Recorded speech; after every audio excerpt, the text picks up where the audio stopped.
It's time. Today, we're cranking up SCP-914 to see what horrors emerge from the Clockworks. From mutilated bodies and mind-altering books to bacon-infused monsters, let's get started. Test 914-0103, the source of SCP-447-2. This test involved Foundation researcher Dr. Grangan testing the 5 different settings of SCP-914 on 5 different corpses. The first cadaver, placed inside the Clockworks on the rough setting, produced a discarded pile of human remains. The limbs, organs, and bones seem to have been torn apart in an unsettling fashion by a combination of extreme heat and physical force. The second of these bodies, with SCP-914 set to coarse, resulted in the deceased's remains appearing to have been meticulously removed from the body through the use of an unknown cutting tool. The organs, bones, skin, nervous system, digestive system, and circulatory system were all intact, with no apparent damage. Switching the Clockworks to fine resulted in the 4th dead body being infected with SCP-008, an anomalous virus capable of reanimating dead organisms. This subject was incinerated immediately. The 5th body that Dr. Grangan tested on very fine was turned into green slime, which bore similar properties and chemical structure to SCP-447-2, an anomalous substance known to have disastrous consequences when coming into contact with dead bodies. To reduce this risk, a member of the O5 Council prohibited the testing of cadavers in SCP-914. Test 914-0114, with many voices silenced. In a test sanctioned by O5 Command, an unknown researcher used the Clockworks on 5 adult specimens of SCP-939, anomalous red pack hunting creatures capable of mimicking human vocal patterns. Ruff transformed one SCP-939 instance into a mass of broken teeth, bone splinters, and scraps of red tissue, which researchers observed to still be twitching even several hours later. When set to coarse, SCP-914 turned one of the creatures into organized piles of tissue, including muscle, ground-up piles of bone, teeth, skin, and around 17 meters of esophageal tissue. Most disturbingly, there was the presence of 15 kilograms of rotting human flesh and a tattered ID tag that identified it as the remains of D-Class personnel, D09355.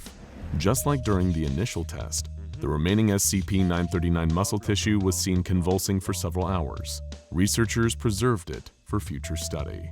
Test 914-0129, Hard to Destroy Rep File. Conducted by Dr. Curtis, this bizarre SCP-914 test involved placing a photograph of SCP-682 into the Clockworks, along with an entire pound of fully cooked bacon. With the anomalous machine set to very fine, the product was a miniature replica of SCP-682, made of a combination of photo paper and bacon. Despite being only 5 inches tall at the shoulder, it was immediately aggressive, displaying hostility towards Foundation personnel in its immediate vicinity. It escaped containment and attempted to kill all life forms it came into contact with. However, due to its size and the materials it was composed of, this bacon and photo paper replica of SCP-682 was unable to inflict much in the way of damage, unlike its larger, harder-to-kill predecessor. Several members of staff described a delicious smell and a sizzling sound that was pleasing to the ears when in the creature's vicinity. Dr. Gears later denied Dr. Curtis's request to classify the creature as SCP-682-BAC and banned him from conducting any further experiments with SCP-914. Test 914-0184, How to Influence People. During this test, Dr. O'Brien placed different pieces of communication written on paper into the Clockworks. Each had been submitted by a member of D-Class. Upon using D914-77's copy of How to Win Friends and Influence People by Dale Carnegie on the very fine setting, SCP-914 seemed to only produce a slightly warm copy of the same book. However, despite D914-77 showing no signs of abnormal behavior a week after the test, it was later reported that they and 2 Foundation security guards were missing. Surveillance camera footage showed the officers escorting D914-77 out of the facility and driving them to a nearby restaurant. When an unaffected security team attempted to retrieve D914-77, the restaurant patrons began to violently protect the D-Class personnel member. fighting with Foundation officers and refusing to allow them to get close to D-914-77. Believing a possible memetic anomaly had occurred, O4 of the Overseer Council ordered the entire restaurant destroyed. The cover story given to local media was that a broken gas main in the kitchen caused the explosion. Disturbingly, despite security footage confirming that no civilians escaped the building's demolition, D-914-77's body still has not been recovered. Test 914-0196, Spawn of the Tickle Monster. Professor Snyder ended up facing disciplinary action for violating biological safety protocol when he used the clockworks to refine several 500mm samples of orange slime collected from SCP-999 The Tickle Monster. The anomalous machine's very fine setting produced an entity referred to as E999-A, a small blob of azure-colored slime with a strong odor likened by some staff to the smell of garlic. Initially, it appeared to be similar to SCP-999, making gurgling and chirping vocalizations. However, E999-A quickly became aggressive towards Foundation staff. In an effort to teach the entity to be more docile, SCP-999 was introduced to E999-A, which some believed to be the Tickle Monster's offspring. Alarmingly, for the first and only recorded time, SCP-999 did not react in its expected playful manner.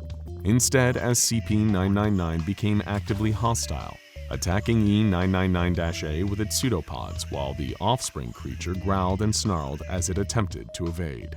After 2 minutes, SCP-999 caught E999-A and rapidly dissolved it inside its body, similar to how it consumes its meals. If it was able to make SCP-999 react like that, the question of just how bad E999-A really was is still left unanswered. Test 914-0207, Forget-Me-Not. Possibly in an attempt to improve the effectiveness of the Foundation in altering civilian memories of anomalies, Dr. Jung and researcher assistant Leachko used SCP-914 to refine 5 SCP Foundation Standard Issue Class C Amnestic injectors. Ruff disassembled one injector into the active ingredients of Amnestics, a puddle of flammable carrier fluid, and smelted the injector itself into a small aluminum cube. Setting the clockworks to 1:1 produced a decorative floral aluminum brooch that could cause a person to lose all recollection of the previous day through an undetectable scent, perceived only by the human sense of smell. But when set to very fine, the clockworks refined an amnestic injector into something that has since been redacted from the testing log. All that is known is it produced a cognito-hazardous object, if it even was an object, that could erase all of a person's memories when they viewed it. Research assistant Leachko was the first to look at it. Test 914-0247, Everything Burns. 8 15-centimeter long wax candles were placed in the clockworks by Dr. Sheldon. Cores produced little more than a pile of carbon, cellulose, and hydrogen gas, and rough resulted in one candle being separated into 30 equally sized pieces. The highest SCP-914 setting, Very Fine, produced the most unusual and frightening result. After testing SCP-914 on a candle using Very Fine, the candle became a 10-centimeter ball of wax. Tests revealed that the wax orb would light itself the moment there wasn't sufficient light in the immediate vicinity. The second someone could no longer perceive color in their surroundings, the refined candle would levitate 2 meters into the air and produce enough ambient light for the human eyes to see, while also emitting no heat or smoke. But a secondary property of the wax orb was discovered by accident. A member of D-Class personnel was transporting the object to a secure room when they passed through an area containing cryogenic containment units. In response to the sub-zero temperatures, the sphere immediately ignited, this time with a flame that didn't produce any light, but was approximately 10,000 degrees Celsius. The D-Class was killed instantly in the blaze. Test 914-0251. Is there such a thing as too clean? In an attempt to create an even more effective way of eliminating bacteria, junior researcher Pals placed several bottles of ethyl alcohol hand sanitizer into SCP-914. One test resulted in a bottle of soap when using the 1:1 setting. Junior researcher Pals, aware that soap still required water in order to be used, made another attempt with SCP-914 set to Very Fine. The Clockworks produced a bottle of hand sanitizer with a label on the front that read, New Deluxe Extra Large SCP-914 Hand Sanitizer kills 199.8% of germs. Thinking that SCP-914 had created something useful, junior researcher pals immediately used the hand sanitizer. Almost instantly, their hands felt cleaner, as if they could actually sense a layer of germs being removed from their skin. Except the anomalously altered chemicals did not stop there. Paul's hands began to feel tingly, the sensation intensifying into a searing, stinging pain. They watched in horror as they realized that the sanitizer was so effective at eliminating germs because it was also strong enough to remove human skin. Screaming in pain, junior researcher pals rushed to find a lab sink as permanent chemical burns seared into their palms. Test 914-0381. All work and no play. Maintenance Technician Johnson had long been part of the SCP Foundation's Department of Maintenance, an unsung division responsible for the upkeep of various SCP enclosures. He had theorized that SCP-914's operation was partially influenced by the intention of the person using it, so he decided to place abridged copies of his own personnel file, scrubbed of any sensitive information, into the Clockworks. The one-to-one setting produced a copy of the Department of Maintenance's mission statement, while refining Johnson's personal file on the fine setting resulted in the creation of a large origami wrench embossed with the words "Secure, Maintain, Protect," not the Foundation's actual slogan, but thought to reflect Johnson's perception of it. Most unsettling, however, was that the abridged copy of Johnson's file, refined using the very fine setting, contained several pages with the word "maintain" scrawled repeatedly. The same single word in deranged handwriting that Johnson recognized as his own appeared increasingly distorted and barely legible with each page. On the front and reverse of this folder was the emblem of crossed wrenches. Eager to forget this incident, Johnson stored the refined file securely. The whole thing reminded him too much of that typewriter scene from The Shining. Test 914-0399. Erased from existence. Researcher Boy made an alarming discovery when testing simple rubber erasers from a stationary cupboard in SCP-914. The Clockworks' fine setting turned the ordinary eraser into one that could completely remove any marks left by writing utensils. This worked not only for pencils, but also for ballpoint pens and even permanent markers. However, when set to very fine, the eraser created by SCP-914 could erase anything entirely. As a researcher attempted to pick up the eraser, they found to their horror that their fingers disappeared from existence before their very eyes. Shocked, they dropped the eraser, which fell through the floor, boring a hole that continued through multiple levels of the facility. Eventually, the anomalous eraser was lost, though the next person to stumble across it may not live to tell anyone. Test 914-0410. Journey to the center of the Clockworks. To this day, the SCP Foundation has little understanding of how SCP-914 functions beyond its various refinement settings. In order to gain insight into the inner workings of the machine, researcher Westron placed an experimental custom camera into the Clockworks, designed to continue recording high-quality footage even if damaged. After entering SCP-914, the input opening shut behind it, and the camera entered a series of spinning gears that damaged it, though it continued sending footage to a monitor observed by researcher Westron. The camera fell onto a conveyor belt of pulleys and gears. The footage revealed that the inside of SCP-914 seemed far larger than the outside, consisting of a vast empty space filled with fog. In the distance, the camera captured 4 towers, each thought to be several kilometers high, built of unknown materials, including redacted. Out of the fog, several machines emerged and began altering the camera's shape using unknown means. The last of these machines severed the camera's connection to the monitors, but not before it recorded a humanoid entity standing behind one of the machines. Its lower body was missing, and its torso was suspended mid-air, with the spine extending below the conveyor belt, containing approximately 6,000 vertebrae. Further examination of the entity revealed it to be redacted. Test 914-0427.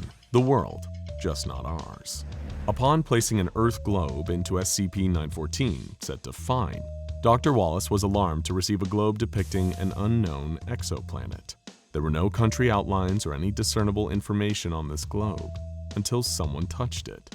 When Dr. Wallace picked up the globe, he suddenly heard a male voice speaking to him that no one else in the room could hear. The voice told him to run, to escape, because you are our target. Test 914-0459, no strings on me. In a test performed without direct permission from O5 Command, Foundation researcher Seda placed themselves inside the clockworks. Set to fine, the machine produced a humanoid entity with properties similar to that of a puppet.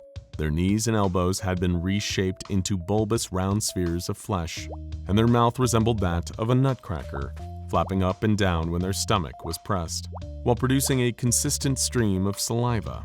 A team of 5 security guards was sent to neutralize the puppet entity, to which it vocalized, "And all the world's a stage." Shortly after, the puppet, researcher Seda, expired. Test 914-0467, smile for the camera. With the testing of cadavers in SCP-914 banned by the O5 Council, Dr. Matsim attempted to circumvent this by testing photographs of random deceased bodies in the clockworks. Course produced a picture of a cadaver that had been partially mutilated, while 1-to-1 turned the corpse photo into one of a dead primate. When set to very fine, however, the result was a photograph of dead bodies floating in water, one of which Dr. Matsim recognized as his mother. This photograph was later discovered to be an instance of SCP-2316. Test 914-0496, a familiar face. Naturally, testing requests to place SCP-096 into the clockworks were quickly denied. However, Dr. Piedmont was given permission to place the Shy Guy's file inside SCP-914. The result, when setting the machine to very fine, was the last thing anyone would hope to see. An edited copy of the Shy Guy's SCP file was produced, with the words printed in a jumbled order to create an accurate visual recreation of SCP-096's face. While viewing the face has so far produced no anomalous results, Dr. Piedmont hasn't exactly slept well since seeing it. Researchers Darby and Calloway have started placing bets on how long Piedmont will survive. Now check out SCP-914, what did you put in it? And what if SCP-096 was put inside SCP-914 for more?